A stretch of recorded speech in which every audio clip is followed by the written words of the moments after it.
Will Facebook read your WhatsApp messages? Why am I asking this question? It's because of a pop-up that many of you may have received. Let me show you what the message looked like. Did you get this on your WhatsApp? It says, WhatsApp is updating its terms and privacy policy. And right at the bottom, there is a button to accept the new terms. Now, most people would just go ahead and accept it, press that button. They will not bother reading what WhatsApp is changing under the hood. And I don't blame them. We've all been there. These privacy notes, often drafted by lawyers, are very hard to understand.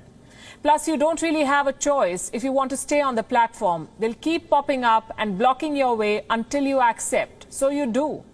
It's the easier thing to do. But this time, you must know what you're signing up for. Facebook is changing WhatsApp as you know it. And you should know what this means for you. The new rules will kick in next month, and if you don't accept this new policy, you will have to delete the app. So either play along or leave WhatsApp. I'm not saying this, WhatsApp is. There's a warning attached right at the bottom of the message. This is like placing a gun to your head. So before you accept, here is what you need to know. WhatsApp plans to gather more data about you. Does that mean reading your messages? Well, not yet. At least they haven't said it. But they've devised other ways to intrude in your life. Let me show you what the new privacy policy will allow Facebook to do. It will be able to gather a lot more information about you, your account information, which in this case means your phone number, your address book information, so all your contacts, your status information. This could be messages like available or busy that go right below your profile. That's your status. All the data on your transactions and payments, that's because this will be linked to their new feature, WhatsApp Payments. So they'll be able to track all your payments, all your transactions, and customer support communications. This could be messages you exchange with a business on WhatsApp. Facebook will be able to access all of this from your phone. And we are not done yet.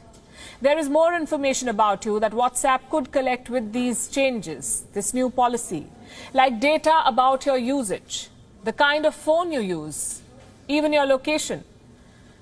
So what kind of financial data does WhatsApp want? WhatsApp wants to access your bank account. It may not happen directly. There might be an intermediary involved, but they will have the access. WhatsApp would be able to move funds from your account and gather details about the transaction, what you're paying, who you're paying to, when you want the delivery. They will have all that information. Basically, Facebook wants to know how and where you spend your money. In specific circumstances, WhatsApp can collect data on messages too. Like when a message has not been delivered, WhatsApp can keep the message in encrypted form for 30 days. As it tries to deliver it, after that, the message will be deleted. Similarly, when you forward a message with media, like a message with a video or photos, WhatsApp says it can temporarily keep the message on its servers. So while WhatsApp may not technically be reading your encrypted chats with friends and family, it can still know a lot about you. And all that information can potentially be used to create your unique profile. Your habits, your preferences, your transactions, that will be part of your profile. Then this profile goes to Facebook.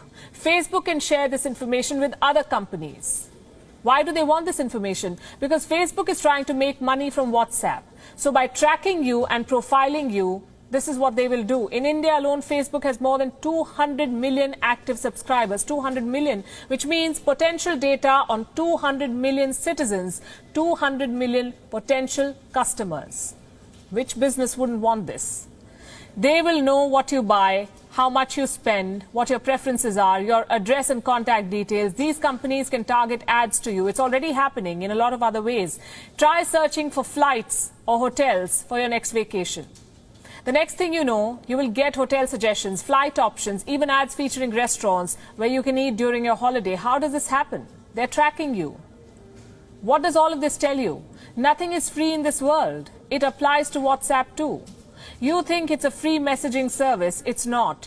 Mark Zuckerberg bought WhatsApp for $19 billion in 2014. 19 billion. Many said he'd spent too much money. But he had a plan. Did you know that Facebook makes 99% of its revenue from advertising? That's according to one report. Imagine how much more it can make with targeted ads. WhatsApp could launch Facebook into e-commerce. 2 years after acquiring WhatsApp, Mark Zuckerberg wanted it to start making money. The founders of WhatsApp disagreed with that plan. They were unhappy with Facebook's business model. They had to leave the company. What is this business model? Advertising. That is Facebook's business model. Facebook collects your data for targeted ads. That's how they make money. Now it will use WhatsApp to expand this operation, feed it to its giant network. Facebook will use it to sell ads to companies. Facebook wants to host businesses on WhatsApp. So you may see an ad on Facebook or Instagram and potentially end up buying that same product through WhatsApp. That's their plan. WION is now available in your country. Download the app now and get all the news on the move.